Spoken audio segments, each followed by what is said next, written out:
관훈 나이트 클럽.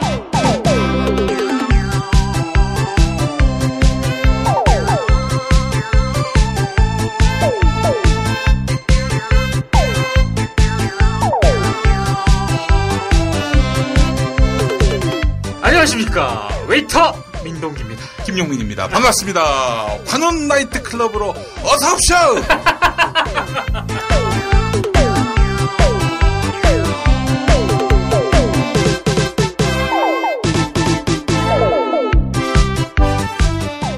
관훈 나이트로 함께하는 김용민 브리핑 2부 광고 듣고 시작하겠습니다. 자, 미궁 장사랑. 요건 내가 할 말이 있어요. 똥은 싸고 다니냐? 미치도록 싸고 싶다. 빅동의 추억. 미궁 장사랑! 구렁이 똥 이뻤다. 장이 살아야 내 몸이 산다. 혈중 콜레스테롤 개선과 배변 활동에 도움을 주는 건강기능식품입니다. 빅동의 추억. 미궁 장사랑. 지금 검색창에 미궁 장사랑을 검색하세요. 이건 제가 써보니까 효과가 있는 것 같아요. 남녀노소, 좌파, 우파, 흑인, 백인 모두에게 미궁 장사랑이 빅동의 추억을 찾아드립니다. 지금 검색창에 미궁 장사랑을 검색하세요. 핸드폰 기종 최다 케이스 보유하고 있는 사이트는? 그 외에 옛날 핸드폰 기종까지 다 있는 사이트. 바니몽. 포털 광고비 수수료 없이 자체 생산, 직접 가공, 중간 유통 과정 없이 믿고 싸게 사는 핸드폰 케이스 사이트는? 바니몽. 가족 사진, 친구 사진, 애인 사진까지 나만의 DIY 제작 케이스는? 바니몽. 디자인 예스, 총알 배송 예스. 전화번호 070-5029-0330에서 2번까지. 포털 사이트에서 바니몽을 검색해주세요. 직접 담가 먹는 김치가 사 먹는 김치와 다른 이유 잘 아시죠? 내 눈으로, 내 손으로 골라야죠. 우리 걸로요. 한 포기 한 포기 직접 손으로 소금을 뿌려 절이는, 가장 깨끗한 손으로 정성과 진심을 담아 이 김치 쥐앗으로 못 써요. 나쁜 병균 틈타지 말아야 하니까. 건강을 위해 소금은 적당히, 그러나 맛깔나게. 내 가족이 먹을 김치니까.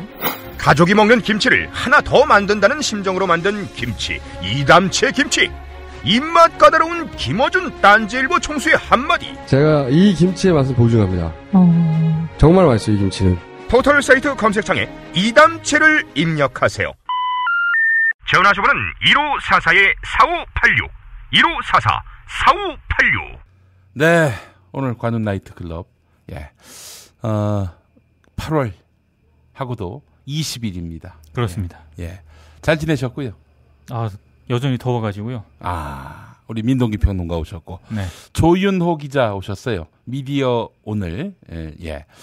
3쇄를 어떻게든 봉쇄를 해야 될 겁니다. 어떻게 됐어요? 아직 계속 진행 중입니다. 안 될 거야, 이제. 벌목할 나무가 없대. 네. 포기하세요. 네. 아니, 컨퍼런스 거기서 뿌리면 그래요. 나쁜 뉴스의 나라. 네. 예, 좀 잘 나가고 있습니다. 아니, 근데 나쁜 뉴스의 나라 있지 않습니까? 예. 나온 지 좀 돼가지고 이제 그 대형 서점 이런 데서 흔히 그 주요 매대라 그러지 않습니까? 예. 사라질 때가 됐거든요. 예. 기분 나쁘게 아직도 거기 있습니다. 저는 이런 확실한 업계의 그 동향, 또 업계의 그 속성을 아는데, 요 출판사 빨입니다. 출판사가 돈을 많이 썼죠. 이게 주요 매대에 딱 있는 겁니다. 많이 쓰면 많이 보입니다. 이게 원칙이에요. 제가 좀 우울한 출판사고도 일해봤고, 꽤 그 뒷받침되는 출판사고도 해봤는데, 뒷받침된 데가 노출이 잘 돼요. 좀 우울한 데는 책이 나왔는지도 몰라, 사람들이. 그렇죠. 그런데 이제 사진 않더라도 서점 한번 돌면 이 친구가 책을 냈구나, 이건 알 수 있다고.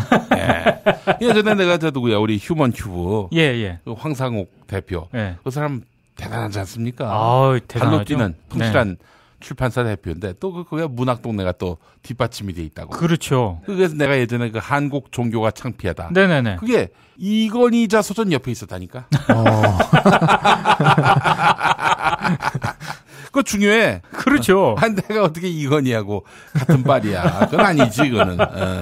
표지가 워낙 그 책은 확 튀는 표지라 사람 눈길이 딱 가게 돼 있습니다.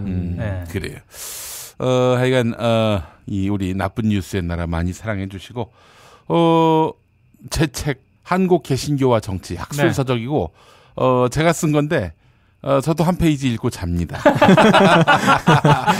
논문을 그대로 갖다 쓴 거긴 한데 별로 학구적이지 않은 사람들에게는 좀 어려운 책일 수 있어요. 근데 그 책이 벌써 1쇄가 동나고 2쇄에 돌입했습니다. 요거 이거 때문에 제가 엉덩이 뼈가 나가고 그 발기부전이 한 20일 동안 계속됐었습니다. 아니 진짜예요. 논문 그렇게 쓰면은 발기부전이 한동안 돼. 그런 노고가 담겨 있는 혼이 담긴. 근데 그 정도 성격의 책이 1쇄가 다 나갔으면 그냥 본전 뽑은 거 아닙니까? 글쎄 출판사로서는 뭐 그럴 수 있을지 모르겠습니다만 여하간 사랑해 주신 여러분께 감사드리고 어쨌든 뭐 저는 한국 개신교와 정치 2쇄로 만족합니다. 마찬가지로 나쁜 뉴스의 나라도 2쇄로 충분합니다. 더 많이 사진 마시고. 그래요. 자, 본론으로 들어가겠습니다. 오늘. 어떤 뉴스 있을까요? 오늘 가져온 뉴스가요. 그 종편 재승인 심사가 시작이 됐습니다. 벌써 그렇게 됐구나. 그럼요. 이 몇 년마다 한 번씩 있죠? 이게 3년마다. 그러면 벌써 금방 옵니다. 종편이 6년이 돼 가고 있다 이런 얘기 아닙니까? 그렇죠. 그래서 심사를 시작해서 결과는 내년 3월 정도 나오고요.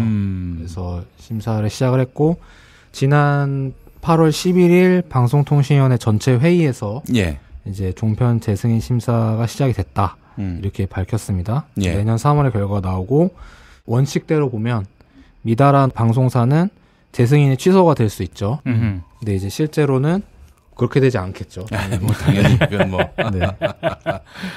그래서 이 기준을 보면요. 방통위가 그 11일에 세부 기준 개정안을 의결을 했는데요.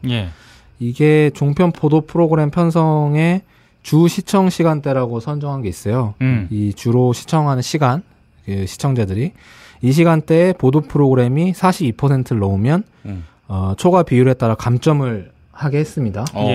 근데 이게 실효성이 조금 없다고 느껴지는 게 이게 주 시청 시간대가 평일 오후 7시에서 11시, 주말 오후 6시에서 11시 사이인데 아침 6시에서 밤 11시? 오후 6시에서 11시. 저녁 시간대인 거죠, 다.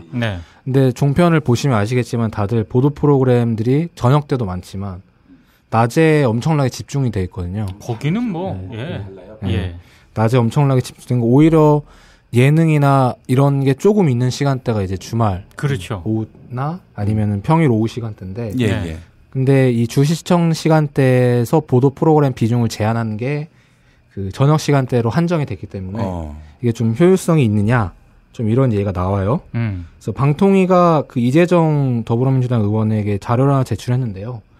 그 올해 종편 4사 보도 프로그램 편성 비율을 보면 42%를 넘은 방송사가 하나도 없어요. 따지면. 2016년 1월에서 3월 TV조선이 38.9%고요.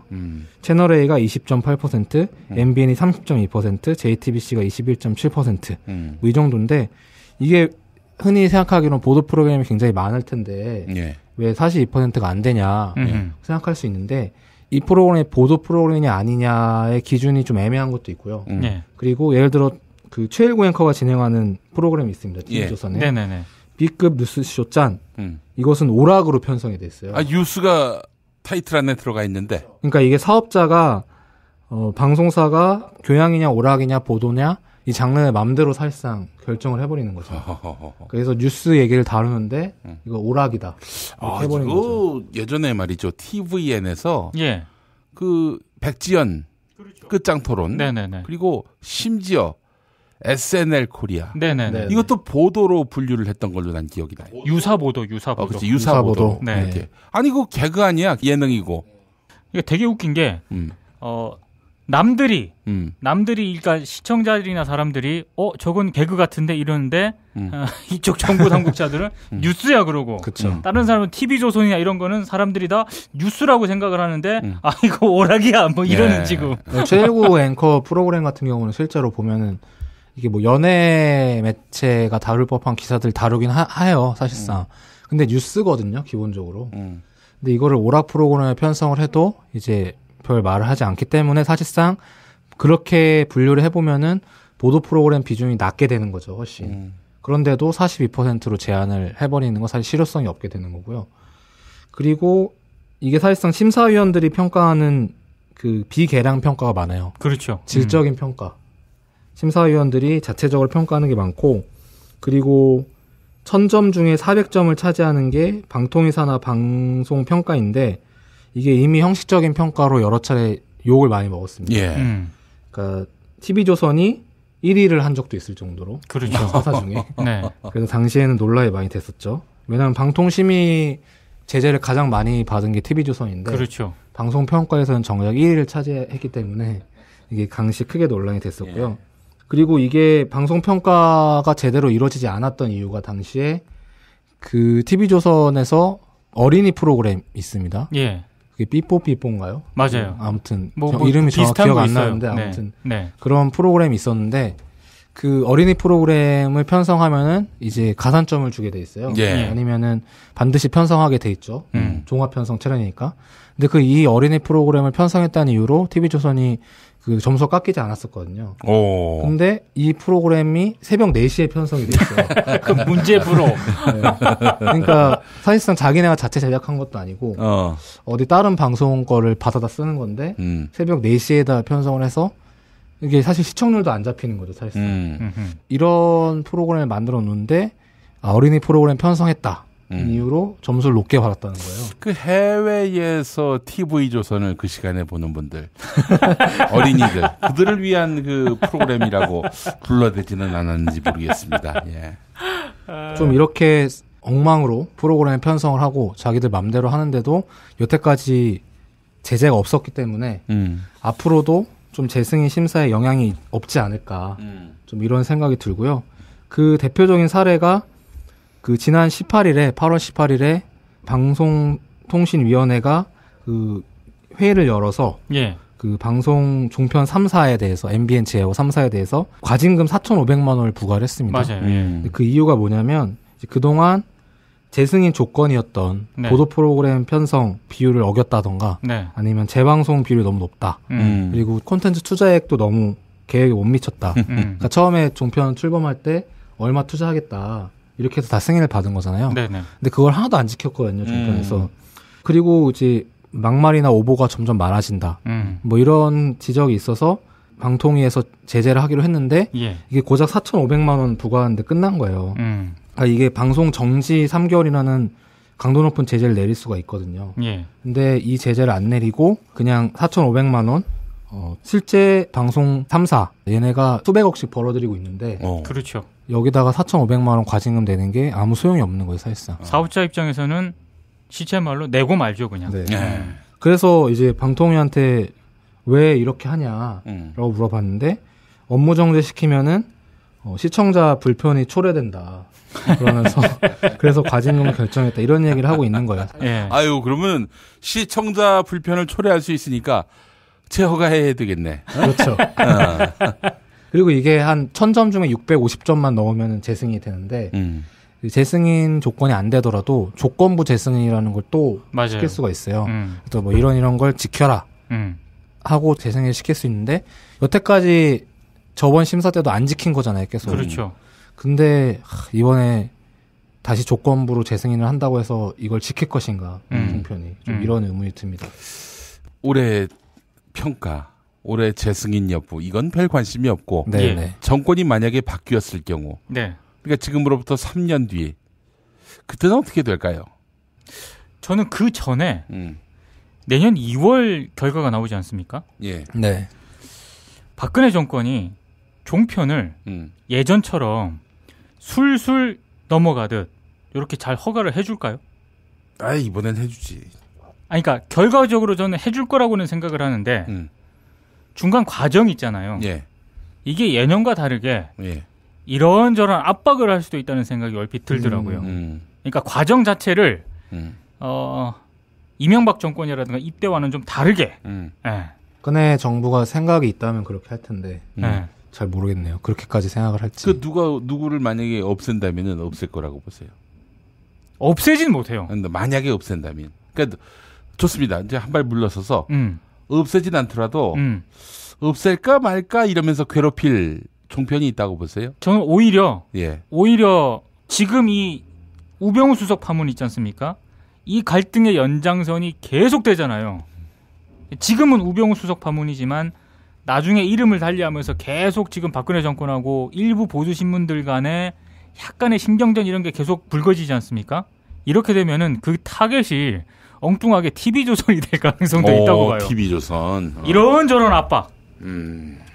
주목해 볼 사람이 한 명 있는데 그 방통위 여당 추천위원이 있어요. 보통 여당 추천위원은 다 이제 정부 여당의 입장에서 많이 얘기를 하는데 그 지난 1월 달에 보궐로 선출된 분이 한 분 계세요. 김석진 상임위원이라고 있는데 그 MBC 기자 출신. 네네. 이분이 원래 허원재 부위원장 대타로 오신 분이에요. 그렇죠. 허원재는 또 조선일보 출신이고. 네. 총선 출마 때문에 사퇴하셨다가 결국엔 안 되셨죠. 안 되시고 그 김석진 상임위원이 됐는데 이분이 그 MBC 출신이신데 조금 종편이 그동안 주장했던 거하고는 조금 다른 얘기를 많이 하고 계세요. 여당 추천위원인데도. 예컨대 그때 11일 날 전체 회의 때 나와서 이분이 그동안 방통위가 후발주자인 종편에 대해서 배려를 너무 많이 했다. 이제 종편 사사와 보도 채널이 안정적인 수준을 안착했는데 손익분기점도 넘었고 사회적 영향력도 지상파랑 못지않게 증대됐는데 이에 맞춰서 심사를 걸맞게 해야 된다. 이런 말씀하셨어요. 그러면서 이제 보도 프로그램 비중이 너무 높고 또한 그 막말이나 이런 이상한 소위 말하는 문제되는 방송이 너무 많다. 이렇게 말씀하셨거든요. 그러니까 이분은 어떻게 보면 MBC 입장을 대변해서 얘기를 하신 거죠. 그러니까 TV조선이나 종편 사사와 이제 MBC 같은 지상파가 지금 다투고 있는 상황이잖아요. 여러 가지로. 예를 들어 뭐 광고 문제도 그렇고 이번에 뭐 올림픽 관련돼서 이제 서로 싸운 것도 그렇고요. 그런 입장에서 보면은 내부에서 여당 추천위원이지만 조금 종편 심사에 대해서 좀 까다로운 그런 기준을 들이댈 수도 있는 거죠. 좀 그런 균열의 지점도 보면 좀 흥미로울 것 같아요. 그래요. OBS 사장 한 분 아닌가? 그 양반이? OBS에도 계셨죠. OBS도 계셨죠. 사장은 아니고 보도국장이. 맞아요. 보도본부장인가? 하여튼 그걸 했었고. 아까 허원재 방통위원은 SBS 출신 아닙니까? 그런가요? 아마 SBS 맞을 거예요. 맞아요. 내가 조선일보 할 때는 조선일보 맞다고 해놓고 뭐야 그게. 헷갈려서 찾아보겠습니다. 아니 제 기억으로는 SBS예요. 그렇군요. 예. 조선일보도 있지 않았나? 아니 근데 그 지금 조윤호 기자 설명도 그렇고 지금 모르겠습니다. 우병우 수석이 언제까지 버틸 수 있을지 모르겠지만 이런 약간 불편한 관계가 지속되는 한 그렇게 쉽사리 한 큐에 아무 일 없었다는 듯 그렇게 제허가를 내주진 않을 것이다. 어떤 식으로든 압박을 가하면서 그렇게 호락호락하지 않다고 하는 거를 더더군다나 내년 2월이지 않습니까? 3월쯤 나죠. 3월쯤 나는데 이제 대선 국면이란 말이에요. 그러면 그렇죠. 그렇게 쉽게 내주진 않을 것 같다. 전 이런 생각을 좀 해봅니다. 최종 유권 해석을 내리겠습니다. 국제신문 부산일보에 있었고 경향신문 기자로 있다가 KBS 기자로 그리고 SBS 기자로 조선일보에 발을 디딘 적이 한 번도 없었습니다. 제가 왜 헷갈렸는지 모르겠습니다만 저만 틀린 게 아니었습니다. 이 세 명 중에 한 명이 또 같이 틀렸습니다. 근데 그분이 지금 3세를 노리고 있어요. 솔직히 종편 재승인 심사하면은요 JTBC도 간당간당합니다. 왜? 아니 이를테면 재방송 비율이라든가 재방송 비율이 높죠. 높아요 JTBC가. 그런데 드라마를 그렇게 열심히 만들었는데 재방 비율 좀 높여야지. 그러니까 이제 워낙에 나머지 3사가 엉망진창이다 보니까 JTBC가 굉장히 좀 잘하는 있죠, 나름대로 종편사 중에서는. 근데 엄격하게 정말 이 기준대로 들이대지 않습니까? 그러면 JTBC도 간당간당해요. 심사 기준이 조금 JTBC에 불리한 측면도 있어요. 그러니까 재방 그런 것도 있고. 예. 사실 JTBC가 적자가 또 심하거든요. 딴 데 비해서. 왜냐하면 네. 돈을 많이 쓰니까. 그렇죠. 훨씬. 그런 점들을 봤을 때 좀 심사 기준의 측면에서 JTBC 좀 불리한 게 있죠. 그리고 이번에 제가 휴가 때 지금 어디 펜션에 처박혀서 TV를 하루 종일 보고 봤어요. 강원도 아닙니까? 김용민 PD가 곧 가려는 그곳을 갔다 오지 않았습니까? 어디 가시는데요? 저 속초. 속초는 아니고 저는 춘천에 갔다 왔습니다. 예. 어디 펜션에 처박혀서 이제 아무것도 안 하고 있다가 TV를 봤는데 그 낮에 종편을 봤어요. 근데 저는 따로따로 봤지 이렇게 계속 몰아서 본 적은 많지 않았거든요, 종편을. 근데 JTBC를 보다 보니까 이제 물론 뉴스나 이런 거는 확실히 질의 차이가 있더라고요. 확실하게 차이가 있고 네. TV조선이나 이런 데 뉴스는 진짜 이상하다고 생각이 들 정도로. 네. 근데 손석희 뉴스 빼고 다른 뉴스라던가 이런 것들을 보면 예를 들어 뭐 사건 반장 이런 프로그램이 있어요. 맞아요. 이런 거 보면은 그러니까 종편의 형식하고 굉장히 비슷해요. 또 오히려. 그러니까 잘 전문가들이라 보기 힘든 사람들이 나와서 이렇게 막 얘기를 한다거나 JTBC 같은 경우도 이제 구체적으로 꼼꼼히 따져보면은 종편의 한 형태를 따르는 프로그램들이 굉장히 많거든요. 그렇죠. 네. 그런 걸 봤을 때 뭐 사실 엄격히 하면은 정말 엄격히 하면 JTBC도 뭐 쉽게 통과되진 못할 수도 있죠. 예. 네. 만에 하나 다 살리고 JTBC를 날린다면 어떨까요? 근데 그러기에는 정말 부담이 클 겁니다. 아니 지금 뭐 하는 짓을 보니까 완전히 미쳐버린 것 같은데 못할 게 뭐 있어. 그냥 방비무하는 거지. 어때요? JTBC를 저는 건드리진 못할 거라고 봐요. 우리 석현이 형이 그렇게 힘이 세구만. 제가 볼 때 석현이 형이 힘이 센 게 아니라 워낙에 지금 그 JTBC라는 이 매체의 이미지가 석현이 형의 어떤 이런 파워 이런 거와는 별개로 석희 형님의 이 이미지로 완전히 지금 굳어져 있다시피 했기 때문에 만약에 건드리지 않습니까? 예. 그걸로 이미 아작이 나는 거라고 저는 보거든요. 아유, 저는 뭐 아니 공당을 하나 없앴는데 근데 그거는 왜냐면 통합진보당은 우리 사회에 굉장히 좀 날리더라도 여러 가지 그 통합진보당의 활동이라든가 이런 거와는 상관없이 워낙에 이 보수 이데올로기 공세를 많이 펼쳐가지고요. 굉장히 좀 왜곡된 어떤 그런 인식을 가지고 있는 분들이 꽤 있기 때문에 그런 여론몰이를 하더라도 저는 먹힌 측면이 있다고 보거든요. 근데 저는 글쎄요. 저는 뭐 손석희를 날린다 한들 그런 거에 그 역풍, 후폭풍 이런 거에 별 염려를 하지 않을 권력이라고 봅니다. 만약에 정말 그거를 김용 PD 말대로 만약에 저기 날리는 것 중에 하나로 JTBC를 선택을 했다. 그러면 정권 재창출에는 전혀 상관이 없는 그렇죠. 미련이 없는 아니 지금 저 하는 짓 봐. 저 깽판짓 치는 거 봐봐요. 국정을 갖고 나는 전혀 개의치 않는다고 봅니다. 하고 싶은 거 다 한다고 보고 그래도 괜찮습니다 할 놈들만 주변에 포진해 있다고 봐요. 그 기왕에 만약에 추정이긴 합니다만 그런 정권 재창출을 염두에 두지 않고 마이웨이 하겠다. 그러면 조선일보랑 한번 진짜 끝까지 한번 붙어봤으면 좋겠어요. 생활고 때문에 건강보험료를 내지 못한 사람들에게 병원은 사치입니다. 당신의 기부가 누군가에겐 건강할 권리를 찾는 소중한 기회가 됩니다. 검색창에 아름다운 재단을 검색해주세요.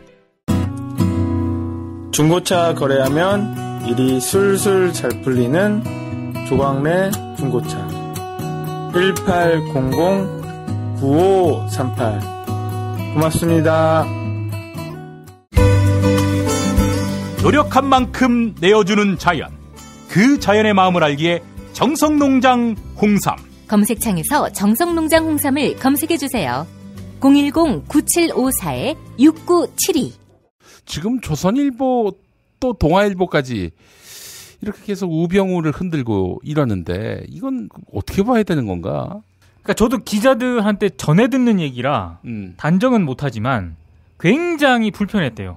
특히 우병우 청와대 민정수석이 민정수석으로 딱 들어간 이후에 그 조선일보 쪽하고 상당히 좀 불편해했다는 그런 얘기가 계속 나옵니다. 그러니까 왜 그게 불편했느냐? 그건 정확하게 모르겠어요. 그거는 약간 이런 측면이 있는 것 같아요.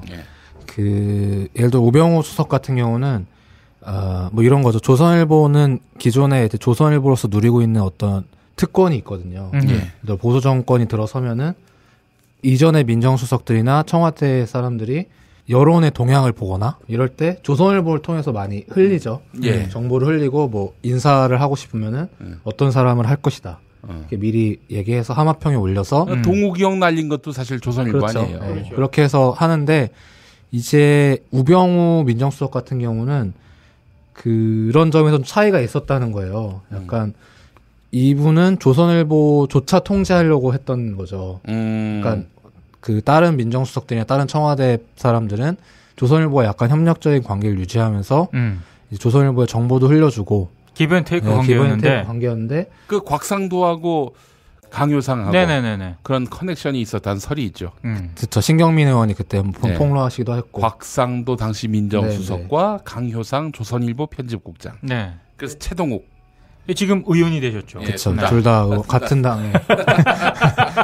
근데 우병우 수석 같은 경우는 그렇게 하지 않았다는 거예요. 조선일보한테조차 그러니까 정보를 통제를 하고 그러니까 조선일보가 기존의 어떤 그 보수 정권의 신문으로서 누리고 있던 그런 것들을 철저하게 통제하려고 했고 권력 아래 두려 했다. 네, 그렇죠. 그러면서 이제 조선일보와 사이가 안 좋았다는 거예요. 우병우가 그게 이제 우병우 수석의 스타일이었던 거고 어떻게 보면 뭐 박근혜 대통령의 스타일일 수도 있고요. 그러면서 약간 사이는 예전의 민정수석들에 비해서는 확실히 안 좋았다고 하더라고요. 우병우와 그 조선일보 간에 사실 이번에 좀 한판 붙은 거잖아요, 어떻게 보면은. 어제 조선일보 기자가 입건이 됐어요. 그 우병우 수석 취재를 하다가 조선일보가 지금 우병우 날리는데 엄청 주력을 하고 있는데 우병우 수석이 차량을 신고를 안 했었잖아요, 처음에.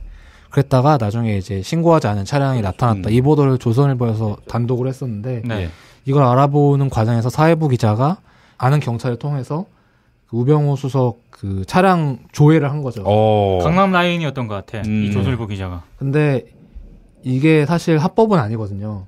근데 이거를 우병우 수석이 알았는지 바로 조치를 취해서 이제 경찰은 이제 감사를 받고 갖게 되고 그 조선일보 기자는 이제 입건이 된 거죠. 그러니까 지금 거의 이렇게 한판 싸우고 있는 그런 상황인 거죠, 지금. 지금 뭐 검찰, 경찰을 철저하게 통제하고 있다고 하더라고. 그렇죠. 그렇죠. 그 이석수 특별감찰관 이 그 기자에게 얘기했다는 뭐 SNS인지 뭔지 정확히 모르겠지만 어쨌든 거기 반언록에도 보면은 눈 한번 찍하면 경찰이 쭉 수그러든다. 그렇지. 그렇게 말하는 대목이 나오죠. 아니 근데 그 어느 언론사 기자하고 통화한 거예요? 그 기자 이석수 감찰관이. 언론계에서는 다들 알고 있지만 다들 알고 있죠. 실명 까기를 안 하고 있죠. 우리가 여기서 슬쩍 그 한번 한겨레는 아니라고 합니다. 한겨레는 아닙니다. 한겨레는 아니라고. 한겨레라는 설이 있어서 아 그래요? 자체 조사를 해봤다고 그러는데 아니라고. 그게 이제 일간지 중에 하나인 거 확실하고요. 그리고 종합일간지죠. 그리고 흔히 우리가 보수 신문이라 부르는. 그렇습니다. 범위가 이제 새 신문으로 조치해지는군요. 근데 제가 한 가지 더 힌트를 드리면 동아일보 같은 경우는 이 기자와 이석수 감찰관이 유착 관계가 있다는 보도를 냈어요. 그러니까 자기네면 그렇게 기사를 쓰지 않았겠죠. 그렇지. 거의 다 말씀드린 것 같습니다. 그래요. 지금 우병우하고 불편하고. 네. 그렇죠. 이석수의 그 정보가 필요한 신문. 그렇죠. 아이고. 서운하네. 어느 신문인지 서운해. 나는 굉장히 재미있게 바라보는 포인트가요. 만약에 지금 뭐 경향신문도 그렇고 지금 그 흔히 말하는 그 모 언론사 정보 보고가 유출됐을 가능성에 굉장히 지금 포인트가 가는 거 아닙니까? 그렇죠. 그러니까 그 문건 형식을 보니까 그 취재 기자들이 데스크에서 보고하는 정보 보고 형식이야 진짜 보니까. 네네. 네. 그거를 그게 유출이 됐다는 거 아닙니까? 그러면 이게 형식이 그 기자 이석수하고 소통한 그 기자가 이석수하고 통화한 내용을 자기가 나름대로 요점 정리를 해서 정보 보고에 올린 거겠네요. 모든 기자들이 그렇게 합니다. 예. 어떤 주요 취재원하고 통화를 하지 않습니까? 네. 그러면 기사로 쓸 내용하고 그 먼저 데스크한테 보고를 합니다. 쫙 통화 내용을 이렇게. 예. 그래서 그런 부분이 있어요. 뭐라고 얘기를 했는데 우병우 수석은 우리가 확인해 보니까 뭐 어디였다. 과로 이런 부분도 있어요. 그러니까 이거는 정확하게 정보 보고야 보니까. 그럼 이걸 누가 털어서 MBC 기자한테 알려준 건가? 그거는 이제 체크를 해봐야 되는데 저는 이게 어떻게 해서 외부에 공개됐는가를 봤을 때 만약에 통화를 한 기자 당사자나 이 특별감찰관이 둘 중에 하나가 외부로 유출한 게 아니라면 그거는 문제가 없지. 그렇죠. 근데 두 사람이 유출할 리가 있겠습니까? 그 사람이 유출할 리는 없죠. 사실. 그러면 만약에 이 추정이에요. 정보 보고를 했지 않습니까? 그럼 그 언론사 내부의 누군가가 밖으로 흘렸다는 얘기거든요. 그걸 스크린샷으로 해가지고 어떤 식으로든 밖으로 흘렸다는 얘기거든. 그렇다면 또 MBC 기자는 면책이 되는 거지. 그걸 어디서 받았다면은. 그 면책되는 게 중요한 게 아니고 제가 관심 있게 보는 거는 그 언론사 정보 보고 라인은 제가 알기로는 엄청 빡센 걸로 알고 있거든요. 근데 그게 만약에 외부로 나갔다. 예. 제가 알기로 그 언론사가 자신의 회사와 관련된 어떤 민감한 그런 기사가 나가지 않습니까? 예. 그러면 기자들 그 통화 내역까지 다 체크해가지고 이게 어떻게 됐냐 이거를 추적하는 회사로 알고 있거든요. 그러니까 한마디로 그 신문사에 대검 중수부 같은 그런 그 지위가 있는. 제가 봤을 때는 그 취재 정보를 접근할 수 있는 사람은 그렇게 많지 않을 뿐더러 아마 좀 거기서 굉장히 심각하게 바라보고 있거나 굉장히 묘한 지금 상태로 있지 않을까. 그러니까 한 가지 더 보태서 말씀드리면 사실 이게 해킹을 하지 않았다고 하면 내부에서 누군가 준 걸로밖에 해석이 안 되잖아요. 둘 중에 하나예요, 제가 봤을 때. 불법적으로 해킹을 했거나. 해킹 아니면 빼내준 조선일보 거예요. 같은 경우는 그래서 해킹일 수 있다 이런 식으로까지 보도를 했더라고요. 예. 근데 해킹이 아니라면 내부에서 이제 정리한 거를 단체 카톡방 같은 데 올렸다. 근데 거기 안에 포함되는 사람이 이렇게 외부로 유출을 한 거겠죠. 근데 제 생각에는 예를 들어 유출한 사람이 A라고 하면은 그 A라는 사람이 MBC 기자한테 직접 주진 않았을 거예요. 그러니까 그렇죠. 네, 왜냐면은 뭐 상식적으로 생각해 봤을 때 우리 회사에 굉장히 민감한 이야기를 기사로 당장 기사화할 수 있는데 심지어 그거를 자기네가 쓰지 않은 상태에서 다른 언론사한테 줬다라고 하는 것은 그것도 MBC한테 그걸 줬다라고 하는 것은 사실 상식적으로 이해하기가 힘들거든요. 그렇죠. 내 생각에는 이 A라는 기자가 이걸 유출했다고 하면은 그 정보를 보고 뭔가 요구를 할 수 있거나 그 대화 내용에 관련된 어떤 이야기를 할 수 있는 뭐 취재원이라던가 좀 정부의 청와대 누군가한테 이거를 얘기하는 차원에서 얘기를 했다가 이 사람이 이 파일을 받고 그 유출되는 과정에서 MBC 기자한테 들어갔다고 봐야 되는 거지. 그 과정은 그렇죠. 되게 복잡한 과정이 굉장히 있을 복잡할 거예요. 근데 이거를 A라는 기자가 뭐 다른 MBC 기자한테 직접 주지는 않았을 그렇죠. 거다. 예. 따라서 사실 그런 시각으로 보면 MBC가 이번에 보도를 한 게 의도성이 있다고밖에 볼 수 없는 거예요. 왜냐하면 자기네가 취재해서 그 얻었다기보다는 누군가로부터 받았다는 거거든요. 그렇기 때문에 그런 식으로 보면은 어떤 무언가 되게 의도가 있다. MBC 기사가 이렇게밖에 볼 수가 없는 거죠. 그리고 MBC 기사가 당시에 16일이랑 17일 이틀에 걸쳐 나왔거든요. 네네. 근데 16일 보도를 보면 진짜 이상해요. 기사가 이게 정말 이상해요. 리포트가 기사 리포트가 문장이라고 볼 수 없는 수준으로 쓰여졌어요. 기사 리드가 어떻게 시작하냐면 이석수 특별감찰관이 특정 언론사 기자에게 감찰 진행 상황을 누설해온 정황을 담은 SNS가 입수됐다라고 하거든요. 이게 무슨 말인지 이해할 수가 없어요. 아무리 문장을 읽어도 자기네가 입수했다도 아니고 입수됐다는 거예요. 누군가에 의해서. 근데 그 SNS가 어디서 나온 거고 그러니까 예를 들어 SNS라고 하면 보통 뭐 페이스북이나 아니면은 트위터. 근데 이석수 감찰관이 일보 기자나 중화일보 기자나 동아일보 기자 뭐 이런 다른 타사 기자들한테 얘기하는 과정에서 공개 SNS 얘기했을 리는 없을 거 아니에요. 그렇지. 그러니까 당연히 뭐 카카오톡이나 대화 내용일 텐데 그럼 사적인 대화 내용인데 MBC가 입수한 것도 아니고 누군가에서 입수됐다고 표현을 한 거예요. 뭐 되게 이상한 보도인 거죠. 그리고 네. 그 다음날 말이 좀 바뀝니다. 그렇죠. SNS를 입수됐다고 보도를 했다가 네네. 그 언론사 그 정보 그쵸. 보고된 통화 내용을 네. 하여튼 그런 식으로 말을 조금 바꿔요. 어떻게 된 건가? 그럼 그게 이제 처음에 보도된 내용대로 가면은 자기들한테 불리하다고 판단돼서 바꾼 건가? 아니면은 입수 경로를 그 뭔가 감추고 싶은데 첫 보도 때 트릭을 써서 그렇게 표시한 건지. 그렇게 볼 수 있죠. 왜냐면은 SNS를 통해서 입수됐다. 뭐 SNS에 따르면 뭐 이렇게 말했다고 한다. 라고 하면은 SNS라는 건 제가 아까 말씀드렸듯이 사적인 대화 내용을 MBC가 가져갔다고밖에 볼 수 없는데 이렇게 설명을 하게 되면 불법을 저질렀다고밖에 해석이 안 돼요. 이게 지금 그 SNS의 개념이 개인과 개인 사이의 대화 내용을 말하는 건지 그건 SMS 아닌가요? 그거는? 그러니까 통상 SNS라고 하면 네.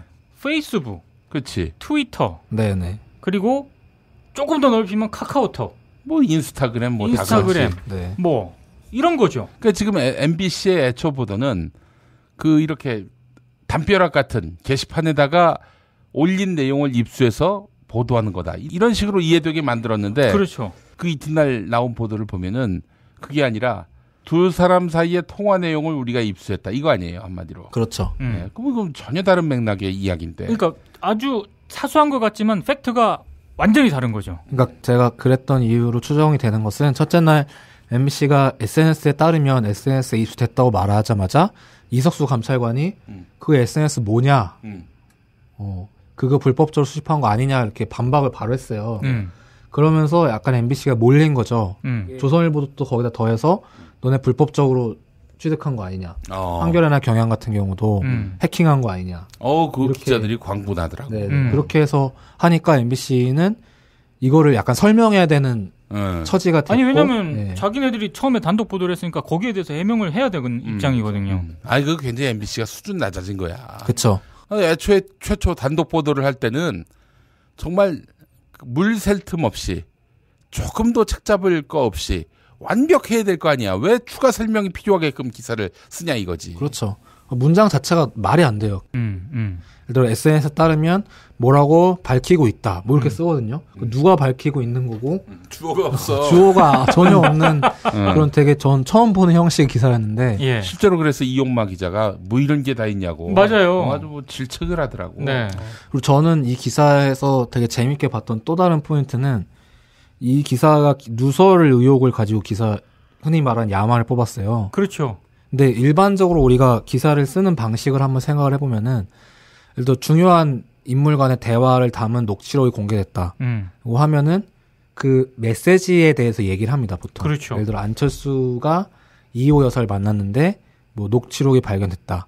그러면은 중앙일보가 그때 월간 중앙이 그걸 까면서 이호 여사가 안철수에게 뭐라고 얘기했다. 네. 그 둘 사이에 이루어진 대화의 내용을 가지고 기사를 뽑아요, 보통. 그렇죠. 뭐 아니면 뭐 이완구 총리 후보자가 기자들을 만나서 뭐라고 한 녹취록이 공개됐으면 이완구가 기자들한테 뭐라고 얘기했는가 이걸 가지고 야마를 뽑거든요. 네. 그러니까 일반적으로 생각하면은 MBC가 이번 보도에서 문제점을 제기했잖아요. 이석수 특별감찰관이 누설했다. 네. 그거 하면은 일반적으로 기사 제목은 뭐 이석수 뭐 감찰 대상은 우병우 아들. 이석수 다운패치고 우병우 버티면 검찰에 넘기면 된다. 그러니까 이석수가 기자에게 한 말을 가지고 그렇지. 뽑아야 그게 단독이 되는 거죠, 진짜. 그렇죠. 이거 처음 알아낸 거니까. 네. 근데 기사의 야마는 그게 아니라 이석수가 기자에게 흘린 정황이 있다. 이게 야마로 들어갔단 말이에요. 근데 일반적으로 기사를 이렇게 쓰지 않아요. 잘.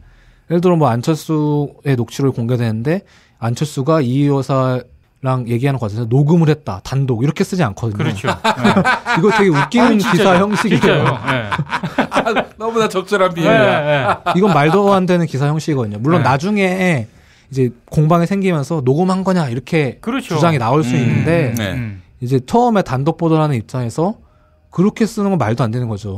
당연히. 근데 검사가 그 기자한테 이번에 뭐 예를 들어서 이명박 대통령 뭐 측근들이 조사를 받을 거다라고 흘려준 거예요, 사실을. 예. 그러면은 그 단독 기사를 쓴 기자는 기사 내용을 이명박 측근들 수사 받을 것이라고 쓰지. 그렇죠. 검사가 기자한테 정보 흘렸어 이렇게 쓰지 않아요, 기사에서. 그렇지. 근데 MBC 기사는 그래서 굉장히 특이한 형태의 기사인 거예요. 그러니까 이걸로 유추해봤을 때 MBC가 이 기사를 쓴 의도라고 하는 것은 이 메시지를 전달하려는 게 아니다. 이석수가 뭐라고 했느냐를 전달하는 게 아니라 이석수가 기자와 굉장히 부적절한 행동을 했고 감찰 보고 내용을 누설하는 그런 행동을 저질렀다. 따라서 이석수가 특별 감찰을 하는 내용이 어떻게 나오든지 간에 그 내용은 신뢰할 수 없다. 왜냐하면 이석수라는 사람을 신뢰할 수 없기 때문에 라고 짜여지고 나온 기사가 아닌가. 그런 의도 하에. 이석수를 악인으로 만들려고 하는 그런 그렇죠. 의도가 너무 앞섰어. 팩트보다도. 사실 이게 이 기사 안에서 나온 내용을 이게 조선일보가 되게 잘 썼더라고요. 이 기사를. 근데 그 이석수 감찰관이 기자에게 유출했다고 하는 그 내용을 하나하나 보면은 이게 감찰 내용이 아니에요. 사실. 예를 들면은 이런 거예요. 만기가 19일까지다. 이 정보를 누설했다는 거예요. 7월 19일 날 시작했다는 거는 언론 보도에 이미 나왔고 예. 특별감찰관 법에 보면 6조인가 어딘가에 한 달로 기한한다고 돼 있어요. 맞아요. 그럼 8월 19일 날 끝나는 건 당연한 거예요. 네. 근데 이거를 정보를 제공한 것일 뿐인데 저는 이미 다 드러난 정보를 이걸 마치 감찰관이 기자한테 하면 안 되는 얘기를 한 것처럼 네네. 그렇게 쓴 거예요. 그리고 무슨 우병우 수석의 아들과 그리고 그 우병우가 연관돼 있다는 정강이라는 주식회사 네. 이 두 개가 수사당이 될 거다. 이것도 기밀을 누설했다. 이런 식으로 썼는데 특별감찰관법 2조인가에 보면은 비위행위에 대해 규정이 되는데 그 비위행위에 해당하는 게 우병우 수석 아들의 뭐 예를 들어 꽃보직 논란이나 특혜 논란 그리고 횡령이나 비리 이런 걸 수사하는 게 특별감찰관이라고 규정이 돼 있어요, 법에. 네. 사실 그 친인척 관련된 거나 네. 아니면은 횡령 배임 이런 것들. 그러니까 이석수 감찰관이 말한 거는 법에 따라서 그냥 원론적으로 얘기한 거예요. 그렇죠. 그렇게 그 법 2조에 따르면 우수석의 아들과 주식회사 정강이 수사대상이 된다라고 얘기를 한 거죠. 그리고 끝나면 검찰에 넘기면 된다. 잘 안 되면. 이것도 법에 나와 있어요, 다. 수사하다 안 되면 검찰에 수사 의뢰를 하거나 고발을 한다고.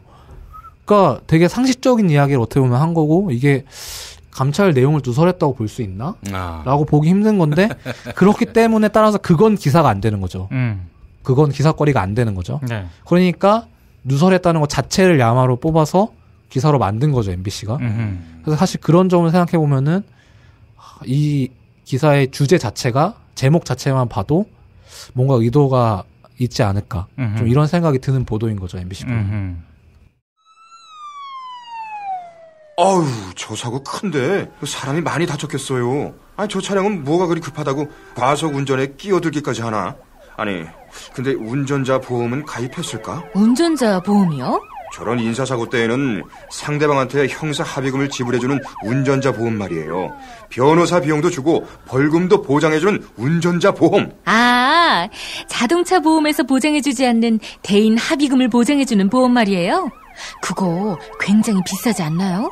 아니에요. 난 7,000원 운전자 보험 카페에서 가입했는걸요. 뭐라고요? 7,000원 운전자 보험 카페? 홈쇼핑에서도 월 2만 원에서 3만 원이던데. 버스도 승합차도 트럭도 자가용이라면 7,000원 운전자 보험 카페. 우와, 대박. 비싼 보험료 때문에 힘드시죠? 풀보장 운전자 보험을 저렴하게 만나는 가장 좋은 방법. 다음 네이버 카페에서 7,000원 운전자 보험을 검색해보세요. 전화문의는 02-849-9730. 10년차 베테랑 손해보험 전문 설계사가 평일은 물론 주말 공휴일에도 상담해드립니다. 다시 한번 전화문의는 02-849-9730. 뭐 7,000원 운전자 보험, 택시, 버스, 트럭 등 영업용 차량 운전자 보험도 상담해드립니다. 어머님, 아버님 오래오래 건강하세요. 개업 축하합니다. 온세다 잠드소서. 결혼을 축하합니다. 형부, 우리 언니 반품은 안 됩니다. 차장 승진하신 주과장님, 주차장 되신 거 축하해요. 우리 같이 산 게 벌써 7년이나 됐네. 썩 짜릿했던 시간이었어. 선생님, 저도 사람이 되는군요. 선생님 덕분입니다. 하늘나라 가셨을 거예요. 곧 다시 만날 거고요. 태어나서 처음으로 여자에게 보내는 꽃이야. 너랑 닮은 꽃. 생일 축하해. 사랑과 축하, 위로가 있는 곳에 좋은 사람과 플라워. 1566-0263 1566-0263입니다. 지금처럼 사는 게 싫습니까? 전복을 원하십니까? 그렇다면 와우 전복을 드십시오.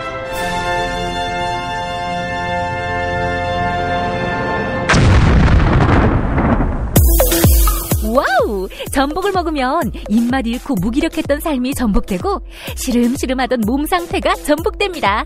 답답하십니까? 전복하세요. 100% 완도에서 잡은 전복 중에 전복.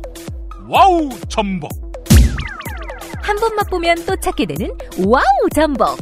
네이버에서 와우 전복, 와우 전복을 입력하세요. 전화번호는 010-2443-0818. 6살 하늘이 밥을 잘 안 먹어요. 엄마, 나 이거 맛이 없어요. 그만 먹을래요. 엄마의 걱정은 점점 더해가는데요. 그런데 이때 택배입니다. 연지연 곰탕이 배달됐어요. 직접 도끼로 팬 장작불 위에 한우 사골과 도가니를 가마솥에 한가득 넣고 24시간 끓인 진구. 연지연 곰탕이 하늘이 입에 들어가는 순간, 아, 맛있다. 엄마 한 그릇 더 주세요. 하늘이의 밥도둑 연지연 곰탕. 조미료 같은 첨가물이 전혀 들어가지 않아 엄마의 기쁨은 더하답니다. 연지연 곰탕은 강화군에서 김포시 방향으로 강화대교 건너자마자 있습니다. 한우 사골로 정성껏 구워 만든 연지연 곰탕. 한 그릇에 8,000원입니다. 7팩 이상 무료 배송합니다. 주문 전화는 010-7252-1114 010-7252-1114. 자, 다음 이야기 한번 해볼까요? 다음 이야기가 이거였는데. 사실 이번에 되게 재밌는 게, 예. 사실은 MBC와 조선일보가 지금 대립하는 형국이 됐어요. 예, 그렇죠. 예. 보통 어떤 녹취록 같은 게 터지면은 그 녹취록에 대해서 경위를 밝혀라. 보통 예를 들어 뭐 정권의 핵심에 있는 사람들이 녹취록에 공개되면은 새누리당이나 뭐 아니면 보수 언론에서 이 녹취록 출처가 뭐냐 이렇게 밝히고 이제 좀 진보 진영에서는 출처가 중요한 게 아니라 이제 본질은 다른 데 있다. 이렇게 막 서로 싸우잖아요.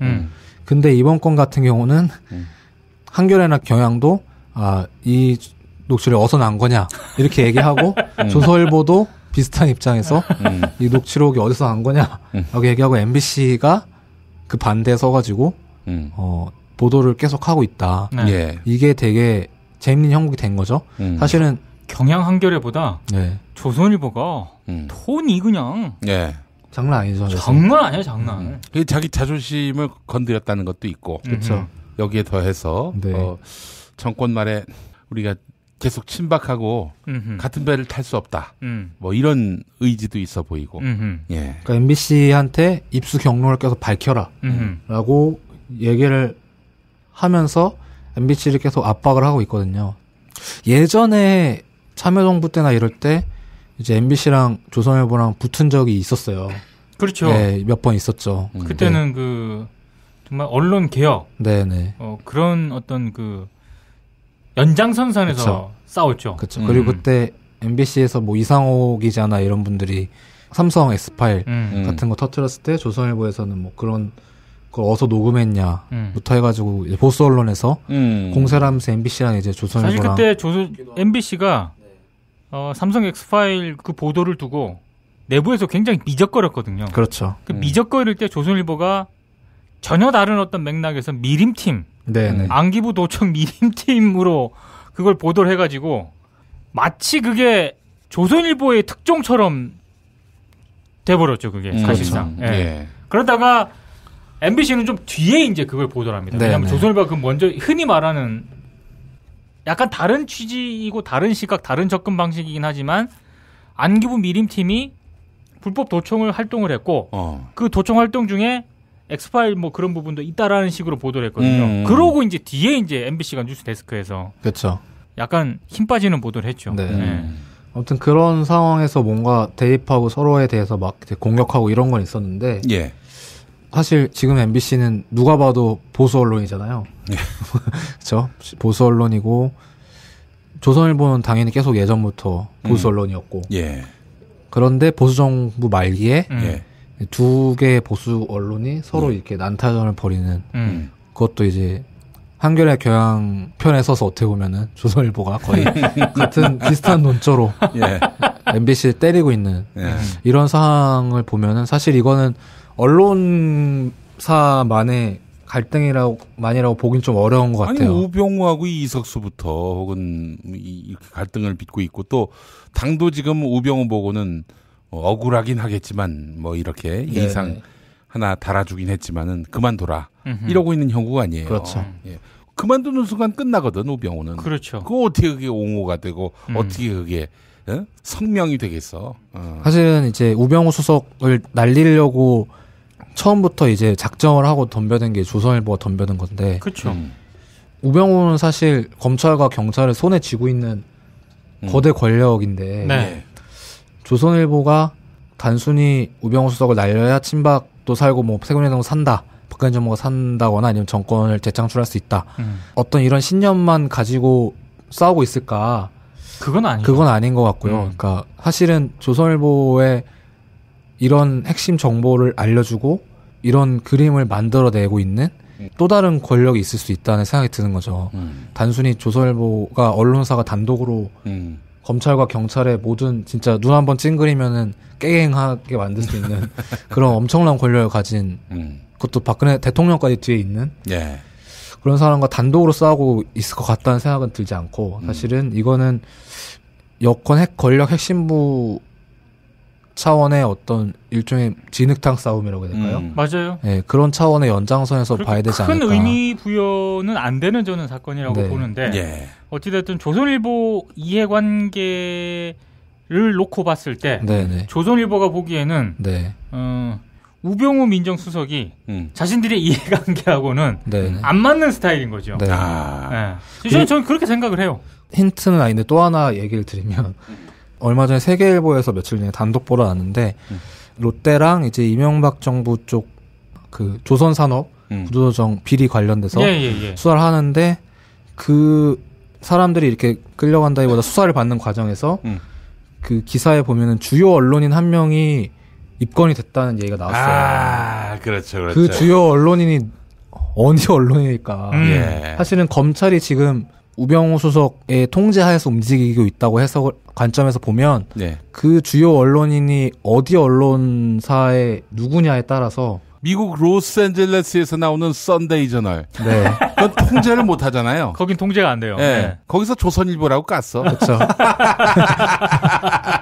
그렇죠. 그래서 그런 점에서 보면은 사실은 싸움은 여기서만 벌어지고 있는 건 아니고 어떻게 보면 되게 여러 방면에서 알게 모르게 그러니까 벌어지고 있다는 거죠. 사실상의 저는 전면전 분위기로 갔다고 봐요. 그러니까 우병우 수석의 지금 청와대하고 네네. 조선일보하고는 전면전 양상인데 전면전으로 일단 붙는 전쟁 수준은 아니고 이렇게 하나씩 툭툭 치는 거죠.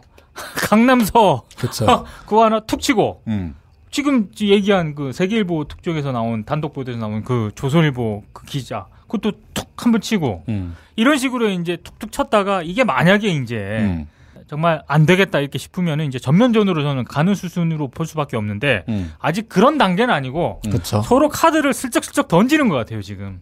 이런 카드 있다, 이런 카드 있다. 여차하면 그냥 뭐 이런 정도지 않을까 지금. 그래서 아주 이렇게 관심 있게 저는 왜냐하면 큰 의미를 부여할 만한 그런 사안은 아니기 때문에 관객으로서 이렇게 이게 결국 여권의 붕괴, 그 자멸 이런 수순이 아니겠는가 하는 생각도 들어요. 이게. 그렇죠. 왜냐하면 지금 이 단계까지 왔기 때문에 중간에 한마디로 쇼부를 볼 상황은 아니에요. 지금. 그렇지. 너무 다리를 많이 건너왔어요 지금. 쇼부를 볼 수도 없죠. 왜냐하면 사퇴하거나 안 하거나 둘 중에 하나이기 때문에. 둘 중에 하나이기 때문에. 네. 쇼부를 볼 수가 없는 상황에서 박근혜 대통령은 절대 물러나게 하지 않을 것 같거든요. 우병우 수석을. 왜냐하면 지금 이 싸움의 과정에서 우병우 수석이 가진 힘이 오히려 확인이 됐단 말이에요. 그렇죠. 검찰과 경찰을 완전히 통제하고 있고 특별감찰관조차 함부로 건드렸다가 나가 떨어지고 새누리당에서조차 나가라고 하는데 버티면서 사실상 상황을 통제하고 있는 그걸 봤기 때문에 저 사람이 진짜 임기 말까지 가는데 필요하다는 판단을 했을 거란 말이죠. 박 대통령. 그러니까 이제 새누리당 안에서도 원내대표하고 부대표는 그렇죠. 물러나야 한다 이런 반면에 우리 새 당대표 저기 저 송로버섯 드신 네. 새 당대표 같은 경우에는 정현영님은 시체말로 아직 어디에 줄을 아니 근데 그쪽은 또 저기 우병우 감싸는 것 같더라고. 이석수 욕하는 거 보니까. 그렇죠. 아니 근데 원튼 원치 않든 지금 박근혜 대통령은 우병우 수석하고 같이 갈 수밖에 없어요. 여기서 우병우 수석을 날리면 그냥 날리는 게 아니라 본인 레임도 이제 시작이에요. 통제가 안 돼요. 통제가 안 돼요. 통제가. 검찰, 경찰, 사정기관 통제가 안 되는 거고. 근데 조선일보가 박근혜 대통령이 그렇게 버틸 거라는 걸 모르진 않을 거란 말이에요. 그렇죠. 그런 상황에서 이 상황을 어떻게 타개해 나가려고 할까. 자기네 기자들이 계속 입건되는 상황에서 이걸 어떻게 타개하려고 할까. 그것 되게 궁금한 지점인 것 같아요. 우리 상훈이 형님 고민이 많으시겠어. 우병우가 한 곱이 넘기면은 조선일보에 대한 대대적인 역공에 가할 가능성도 있겠구만. 그래서 그렇죠. 이 싸움을 흥미롭게 지켜보고 있습니다. 그렇군요. 예. 재밌는 싸움이네. 이게 은근히 아주 재밌는 싸움이에요. 그래서 다시 아까 종편 얘기를 하면은 내년 3월 재승인 심사하지 않습니까? 그렇죠. 그냥 호락호락 제어가 안 해줍니다. 제가 봤을 때. 그렇죠. 어떤 식으로든 좀 피가 타게 시그널을 주지 않을까 이런 생각도 듭니다. 지금. 그렇군요. 건곤일척의 그 싸움이네요. 이게 백척간두에 섰고 진흙탕 싸움이죠. 의미는 없어요. 제가 봤을 때. 자존심 대결. 그렇죠. 어디 1등 신문을 함부로 권력 위에 권력인 조선일보를 건드려 이런 입장과 야 이 새끼들 봐라. 야 니들 내가 한번 손볼까 칼 뽑아볼까 뭐 이런 우병우하고 막상 그 검찰과 경찰이라는 사정기관을 갖고 있는 입장에서 보면은 맘먹고 이제 조선일보를 털려고 한다가 얼마나 많겠어요, 털게. 사실상. 그렇지. 김대중 대통령이 세무조사했던 것처럼 하면 그때도 또 언론 탄압이라고 할 것인지 조선일보가. 그렇지. 또 시작해서 엄청나게 많을 거란 말이에요. 그렇기 때문에 다시 말씀드리지만 독자적으로 하는 건 아니다, 분명히. 여권의 또 다른 한 축이 그쵸. 조선일보와 지금 제휴하고 있는 상태다. 그렇게 볼 수밖에 없는 거죠, 사실. 그러니까 한마디로 여권 내부에 양대 주축이 주도권 헤게모니를 둘러싸고 다 같은 친박이 아니야. 맞아요. 그렇죠. 핵심 두 주축이 있는데 하나는 그게 공개가 됐어요. 우병우라고 하는 이 사람으로. 근데 아직 공개되지 않은 누군지는 모르지만 이쪽의 어떤 세력과의 헤게모니 다툼이 거의 전면전 양상으로 벌어지고 있고 아직까지는 그게 양상이 지금 마치 조선일보 대 우병우 전쟁으로 가고 있는데 조선일보 이면이 있다는 거죠. 그렇죠. 백에 또 다른 친박이 있는데 이렇게 봐야 되겠네요. 만약에 이후로 검찰이 여권 특히 친박 실세를 건드린다? 그렇다면은 그 친박 실세가 누구와 가까운지, 그렇죠. 누구인지 잘 살펴보면은 지금 우병우와 암흑의 싸움이구나라는 판이 읽혀지게 될 것이다. 이 검찰도 굉장히 지금 두 판을 튕기고 있을 겁니다. 그렇죠. 그러니까 우병우 수석의 영향력이 아직 강력하게 미치고 있긴 하지만 검찰도 계산을 해야 될 거 아닙니까? 이 전쟁의 끝이 어떻게 될지에 대해서 막 주판을 튕기고 있을 거라고요, 지금. 네, 맞습니다. 아이고, 아주 흥미롭습니다. 이거 유료 서비스를 하고 싶어. 또 다른 축이 누구인지 알려드리면 한 2,000원 받고. 그러니까 우리 같은 사람들은 이게 돌아다니는 얘기를 딱 축적하면서 조용히 구경만 하고 있으면 돼. 이건 지나 먹고 떡이나 먹고. 그렇죠. 구경만 하고 있으면 돼요. 지금. 뭐 엉뚱한 사람은 아닐 테고요. 그렇죠. 이를테면은 뭐 암흑의 인사인데 이 인사가 뭐 하여튼 부정한 돈을 받은 것 같다. 뭐 이런 식의 보도가 나온다. 그러면은 이거는 뭐 그분이 그렇죠. 우병우하고 각을 세우고 있는 사이다. 이렇게 보면 될 것 같네요. 만약에 그 이름이 막 구체적으로 거론이 되면서 뭔가 검찰 수사 쪽으로 가지 않습니까?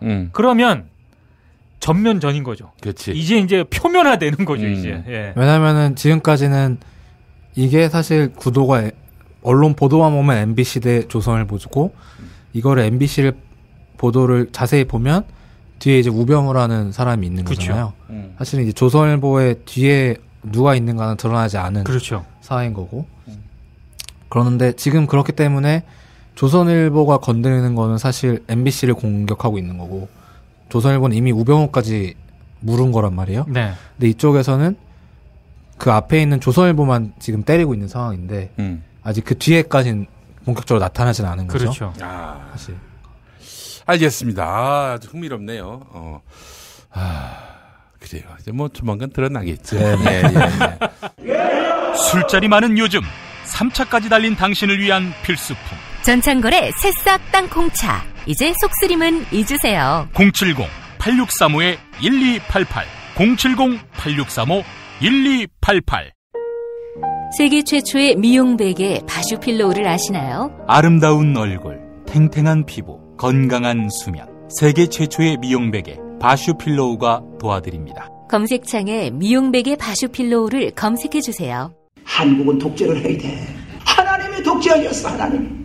이런 걸 해결한 분이 고 박정희 대통령인 줄로 믿습니다. 특별히 전두환 사령관을 위해서 하나님 앞에 기도합니다. 누가 경제 살려달라고 대통령 세웠어? 우리가 장로님을 대통령 세울 때는 종북주의자 척결해 달라고 세운 거야.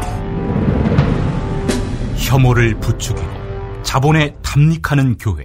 그렇게 예수로부터 멀어진 한국 개신교를 전면적으로 해부했습니다. 한국 개신교와 정치. 한국 개신교에서 가장 핫한 인물.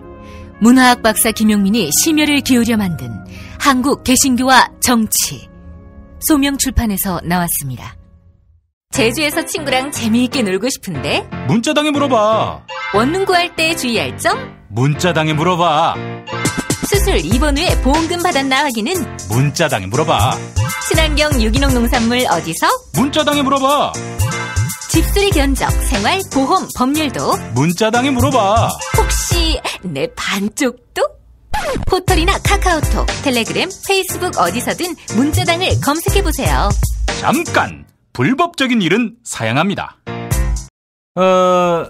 제가 뭐 또 들은 얘기가 하나 있는데 이거 뭐 지금 얘기한 것과는 전혀 무관한 얘기고 이제 ABC라는 사람을 이제 말씀을 드리겠습니다. A라는 분이 있는데 아주 충성을 잘하는 분이에요.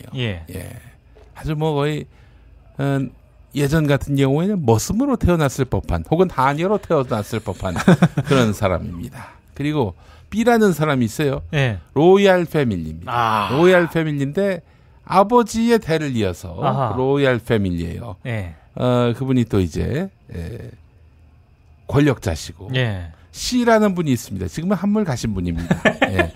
과거에 이제 권력자였지. 근데 C라는 분이 한참 잘 나갈 때 이 A라는 머슴이 요 C의 사실상 참모였습니다. 끄트머리에 있던 참모. 별로 그렇게 부각도 되지 않았고 주목받지 않았던 비엘리트, 비인류 출신의 몸종. 근데 기자들이 이 사람하고 이제 이 사람 통해서 C의 정보를 많이 얻던 때였고 그 기자들은 C에 관한 입장을 이 A로부터 많이 들었어요.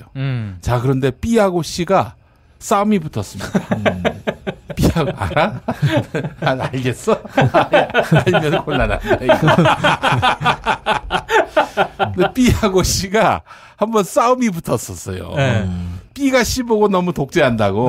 막 이렇게 너무 그런 거야. 그래가지고 이게 참 얼마나 상황이 심각했냐. 예. 뭐 결국에는 B는 C하고 결별을 합니다. 네. 예. 그때 A가 B를 연락에 씹는 거야. 그거 저 아버지 덕 보고 정치하는 주제에 뭐 그러면서 제가 지금 욕을 안 섞었습니다만은 상당히 심각한 욕을 섞어서 네. 이렇게 기자에게 얘기했다고 합니다. 근데 그 A가 요즘에는 B의 개가 됐습니다. 지 아버지 덕에 정치하는 주제에 이렇게 B를 욕했던 A가 요즘 B한테 충성을 하고 있다는 네. 예. 그런 이야기를 제가 들었습니다. 이거 뭐 잡혀갈 일 아니겠지? 아니 A, B, C가 누군지 알고. A는 안 씨고 B는 방 씨고 C는 조 씨야. 예, 알겠어 누군지? 아니 전 모릅니다. 모르시는구나. 알겠습니다. 네. 예, 그 A로부터 그 아주 신랄한 욕을 들은 분한테 들은 얘기예요, 제가. 아 그래요? 예. 아주 신랄한 욕을 들었습니다. 네. 근데 사람들은 지금 A가 B의 그 머슴이 되기 위해 태어난 사람이다라는 인식들을 많이 갖고 있는데 네. 실상은 그렇지 않았다. 옛날엔 C의 몸종이었다. 네. 근데 C가 별 일 없어지니까 네. 이제 B한테 붙어가지고 네. B의 몸종이 됐다. 뭐 이런 얘기입니다. 예. 조윤우 기자 아세요? 누군지? 전 모르겠습니다. 모르시는구나. 네. 다행입니다. 아마 우리 애청자분들도 모를 거야. 네. 예. 그렇죠. 모르실 거예요. 네. 당신은 모르실 거야. 자, 이렇게 해서 관우 나이트클럽 이번 주 순서 마무리 짓도록 하겠습니다. 오늘 너무 재밌는 알찬 정보 감사합니다. 입이 예. 근질거려가지고. 그러네요. 자, 오늘 나온 사람들이 각기 다 다른 사람들입니다. 네네. 뭐 겹치는 사람이 없어요. 예. 그런 점 분명히 알아주시고. 익명으로 처리된 사람들 중에. 그렇죠. 네, 그렇죠. 섞인 네. 사람이 없습니다. 네네네. 네. 겹친 사람도 없고. 예. 자, 오늘 이렇게 해서 마무리 짓도록 하겠습니다. 저희 다음 주 이 시간에 뵙도록 할까요? 네. 수고하셨습니다. 수고하셨습니다. 감사합니다. 김용민 브리핑과 함께한 시간 어떠셨어요? 다음 시간에도 보다 바르고 알차며 즐거운 정보로 여러분을 찾아가겠습니다. 팟캐스트 포털 팟빵에서 다운로드하기, 구독하기, 별점 주기, 댓글 달기로 응원해주세요. 잊지 마세요. 다운로드하기, 구독하기, 별점 주기, 댓글 달기.